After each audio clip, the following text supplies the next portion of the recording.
Cette chronique de l'émission L'Académie du Guide de l'Auto vous est présentée par le gouvernement du Québec. Cette semaine, Julie magasine une voiture pour son amie Nathalie. C'est une femme qui aime les sports de glisse. C'est une grande fan aussi de véhicules de performance qui ont beaucoup de caractère sur la route.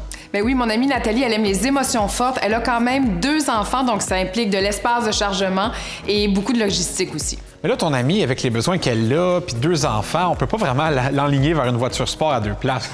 Non, pas vraiment. Mais aujourd'hui, il y a certaines voitures électriques qui offrent un certain compromis entre la sportive et l'utilitaire. Et ça, je pense que ça va plaire à beaucoup de monde. Donc, cette semaine, mon choix s'est arrêté sur la Ford Mustang Mach-E 100% électrique. La Ford Mustang Mach-E, la première Mustang 100% électrique, c'est l'histoire qu'on a devant nous, là.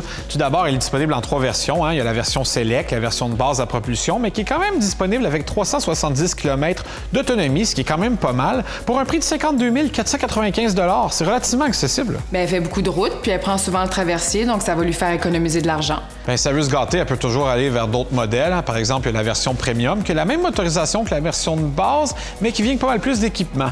Puis sinon, ça veut vraiment se gâter. Il y a la version GT, la version de performance. Ça, c'est rapide. Mais qu'est-ce qu'elle cherche plus spécifiquement? Bien, c'est sûr qu'elle aime les sportives avec une bonne accélération, donc possiblement le modèle GT dont tu parlais, je pense que ça pourrait être son choix. C'est une fille minutieuse aussi dans la vie, alors elle va aimer toute la finition de la voiture. Elle fait du travail sur la route, donc elle va apprécier l'intégration des systèmes de communication, puis l'espace aussi. Je pense que c'est une belle façon d'aider l'environnement sans compromis. Et avec style. Ça, c'est sûr. Cette chronique de l'émission L'Académie du Guide de l'Auto vous a été présentée par le gouvernement du Québec.